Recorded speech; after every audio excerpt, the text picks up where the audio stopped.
Before it was even released, Yana's Hate Rodrigo generated so much discourse online, but not in the way I believe was intended or the way the company had hoped. No matter what plan they had, it completely backfired on them. If you somehow don't know this story, despite the name, Hate Rodrigo isn't a song about hating Olivia Rodrigo. The track is more about the jealousy she feels towards Olivia Rodrigo, an artist she admires and is clearly influenced by.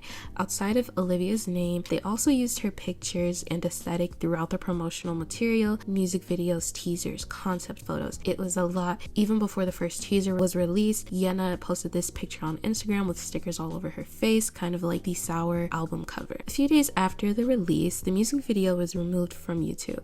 Despite claims that it was at Olivia Rodrigo's request, Yena's company stated that it was a result of issues with trademark infringement, violation of portrait rights, and copyright. I've said it before, but I'll repeat. I'm gonna be honest and say that I don't think the entire ordeal was that serious. Yes, it was stupid, but y'all was wagging my sister for 40 days and 40 nights. Like, watching K-pop stans band together to call her and the company stupid, I've never seen something like it. Like, to this day, I literally have not witnessed anything like it. The tag team was crazy. You would think that it was an actual moral issue. Anyway, it was poorly executed and it didn't work out in their favor. One might say more idiotic than a Dalmatian without spots. It's not a new concept to use the likeness of another artist in one's music video and song, but something about it made it a recipe for disaster for K-pop stans. I'm no expert. I've only taken like 3 marketing classes, but it's not illegal to use an artist's likeness. It's best to get permission and credit them and blah blah. Like, okay, pause here.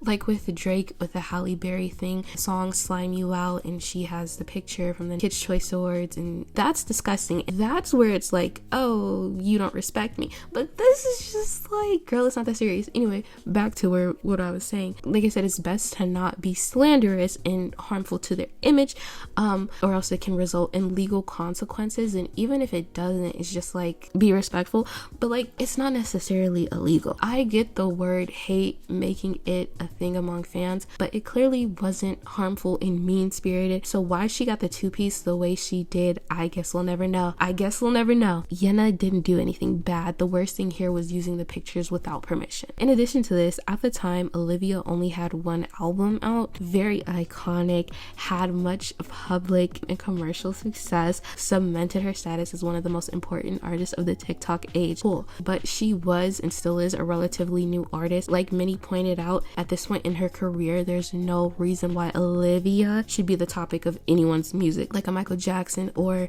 in the case of Luna, Madonna would be. She doesn't have the iconic career, the longevity, the long-lasting cultural impact. It's odd. That's like saying I'm jealous of you, Vincolt. Be serious. But more than anything, for me, the music was terrible. And you had Cher as a feature. Like, who cares about the legality? I don't. Bitch, is the music good? If you're gonna go the noise marketing route, you gotta come hard. This was supposed to be your controversial, problematic era, but instead you came with this unmemorable Smiley remix with Cher from G-Idol as a feature. Like, a complete and utter waste of my time. Now I don't like you at all. Like, fuck, you know. Putting Kepler on Queendom Puzzle literally months after their debut was just so terrible. They should have taken this time to develop their talents and improve their group synergy, chemistry, and things like that. Instead, they were put on the global stage once again to compete for absolutely nothing. Still, Kepler was this new group fresh out of the wound, going up against all these well-rounded, talented idols and Vivies, years and years and years and years of experience under their belt. Kepler had, well, Cheon, Xiaoting, Yujin, and A Dream. Like, that's about all we could give them.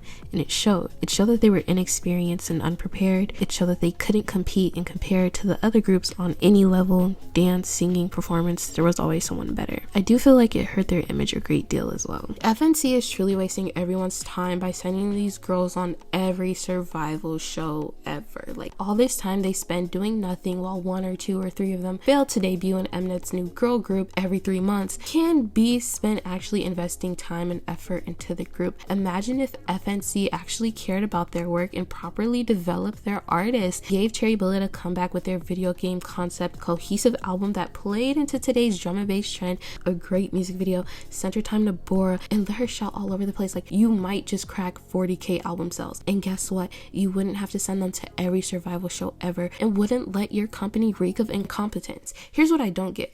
Groups like Purple Kiss, CSR, and Rocket Punch either aren't selling like Cherry Bullet or sell the exact same as they do, which is barely at all. But guess who's in the basement?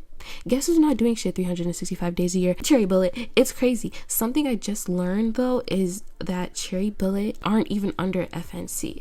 They're under the sub-label FNCW, which specializes in the management of girl groups. Walk with me now. That's a lie. They only specialize in bullshit. In girl groups, how if Cherry Bullet is the only group there? Like AOA is technically under FNC still, but only Cherry Bullet is under FNCW. With this transfer to FNCW, you've only limited their already minimal budget, access to resources, and chance of survival. I wrote this script like 2-3 months ago, and guess what? They're debuting a new boy group, so you might as well just disband them at this point. You've completely killed them, and now you're just gonna focus all your attention on that boy group that probably will never go up. Thank you for nothing. I have every girl group, every JYP girl group on here, so it's gonna take a minute to get through them. JYP never learned his lesson with the Wonder Girls, and that's why that company is at the place where they are right now. The Wonder Girls were a top girl group that achieved global success, which Tell Me was a viral sensation on YouTube, but more relevant to this conversation is the fact that the English version of Nobody was the first song by a K-pop act to chart on Billboard. Although it was an English track, it was clearly an English track of the Korean song. Like, it was true to Wonder Girls' image and sound. They didn't have to change anything about themselves to appeal and accommodate Western audiences, specifically American. Granted, their identity is based on Black American music, but you get what I mean. Anyway, JYP's obsession with America and Motown are to blame for what happened to the Wonder Girls. Charting on Billboard with a song paying homage to your biggest influence was enough to make JYP go a little crazy. Like, he shipped the Wonder Girls off to the United States prematurely in an effort to fully break into the market. They did some great things. They contributed to the growth and recognition of K-pop internationally and had a lot of first girl group, first K-pop group, amazing. But they ultimately weren't able to achieve the same or desired levels of success as they did with Nobody. And while doing this, they completely neglected the Korean market, allowing new K-pop acts to surpass them. You're letting TR outdo you. Don't piss me off. Recently, the company has been a little smarter in their approach when it comes to tackling the American market, but with a group like Twice, I still find this focus on American success to be a terrible marketing move. Have Twice even had their own viral moment in the US that, rivals that of Blackpink, BTS, or even, hey, the Wonder Girls? Have they? Nobody that's already not a K-pop fan will care about them like at all. They just don't make music that will naturally appeal to the masses. It makes sense for groups like BTS, Blackpink, because the demand was actually there. They've had viral moments. Their music has wide appeal. But with Twice, go home. I think they've also really struggled lately to mature Twice's concept while simultaneously making it appeal to a lot of their markets. It feels inconsistent and odd. Truly just makes no sense. Feel special, fancy, breakthrough, fake and true, unnatural progression. But the feels, alcohol-free, scientist, moonlight, sunrise, set me free. What are we doing? Also, the K-pop promotion style doesn't work in the US. I don't know. I think they would benefit from really focusing on one project every few years with multiple singles, multiple promotion cycles for the different singles with a concrete identity to maintain our focus. That's just me though. That's just me. The bait and switch of Checkmate, I'll admit, wasn't very smart.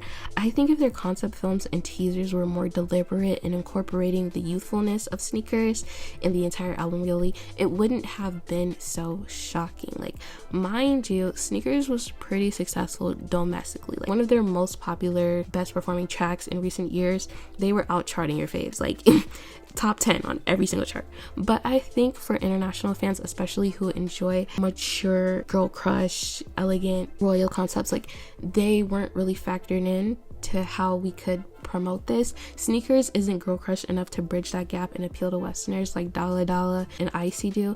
I also think promoting it mainly through TikTok with those lame clips, absolutely not. Boring as hell. What they really should have done was got that Skechers collab, okay, or even Nike, because I know Luna had one at one point. Use it. Use what the girls said about you against them. Get your Sneakers promotion. Anyway,